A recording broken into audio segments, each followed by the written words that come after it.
The recent controversy involving Ranveer Allahbadia raises important legal questions about what constitutes obscene content under Indian law, particularly in the digital space. Let's delve into what does the law say about obscenity. Section 294 of the Bharatiya Nyaya Sanhita deals with obscene acts in public. It criminalizes the sale, import, export, advertisement or display of obscene content, including electronic content. The test for obscenity is whether the material is 1. Lascivious or appeals to prurient interest, that is, if it is overtly sexual in nature. Second, if it is likely to deprave or corrupt those exposed to it. The punishment under Section 296 of BNS is imprisonment of up to 3 months or a fine of ₹1,000 or both. Similarly, Section 67 of the Information Technology Act penalizes publishing or transmitting obscene material online with more stringent punishment. For first conviction, the punishment is imprisonment of up to 3 years and a fine of up to ₹5 lakhs. For the second conviction, the punishment is imprisonment of up to 5 years and fine up to ₹10 lakhs. Now the question is, how do courts determine obscenity? The Indian judiciary has evolved its interpretation of obscenity over time. One is the Hickland test of 1868, adopted in Ranjit B. Udeshi vs. State of Maharashtra, 1964. It assessed whether content had the potential to deprave and corrupt impressionable minds. The second is the Community Standards Test. More recent cases, like the 2024 Supreme Court ruling on the web series College Romance, emphasize context. The court ruled that offensive language alone is not obscene unless it arouses sexual or lustful thoughts in an ordinary viewer. The most important early ruling on obscenity laws involved the book Lady Chatterley's Lover, written by English author D.H. Lawrence. The book was considered scandalous for the times with its depiction of sexual encounters and faced obscenity trials in several countries, including the United Kingdom and India. It was published in 1928 in Italy and in 1929 in France. Although in England, the book was unavailable in an unexpurgated edition until 1960. In 1964, the Supreme Court of India held that the book was obscene under Section 292 of the Indian Penal Code in the case of Ranjit D. Udeshi vs. State of Maharashtra, 1964.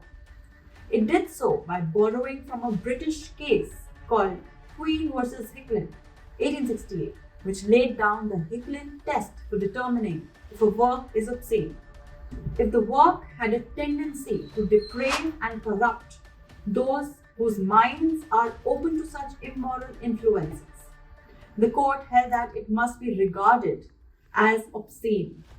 Effectively, the threshold for what can be considered obscene would be judged from the perspective of someone young and impressionable, but also those who already have thoughts of a most impure and libidinous character and are the most susceptible to obscene material. Now let's delve into the recent court cases of obscenity in online content. In March 2024, the Supreme Court of India quashed proceedings against the creators of the YouTube web series College Romance under Section 292 of the Indian Penal Code and Section 67 of the IT Act.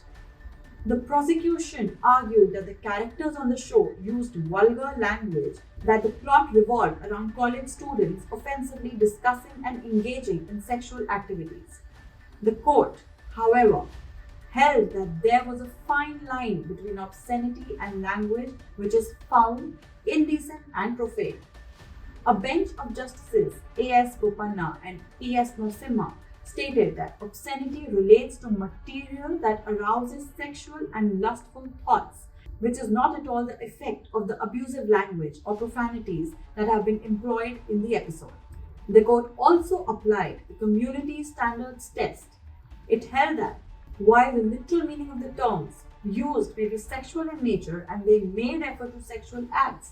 Their usage does not arouse sexual feelings or lust in any viewer of ordinary prudence and common sense. Rather, the common usage of these words is reflective of emotions of anger, rage, frustration, grief, or perhaps excitement. The proceedings against Allahbadia were initiated over a question he asked a contestant on the show. If the case is taken forward, the court will have to consider the show as a whole and see if his comments were simply vulgar and profane or if they can be considered obscene for arousing sexual thoughts. For Allahbadia's comments to be deemed obscene, the court is likely to determine 1. Did the remarks have an explicit sexual connotation? 2. Did they go beyond vulgarity and provoke sexual arousal or lustful thoughts? 3. How would a viewer of ordinary prudence and common sense perceive them? If his comments were simply profane, crude, or in poor taste, but did not evoke sexual thoughts, they may not meet the legal threshold for obscenity, similar to the college romance ruling. However, if the remarks are found to have overtly sexual undertones, they could fall under Section 294 of the BNS or Section 67 of the IT Act. Since complaints have been filed and FIRs have been registered, it remains to be seen how courts interpret this case. Stay tuned to Lawstreet Journal for more legal updates.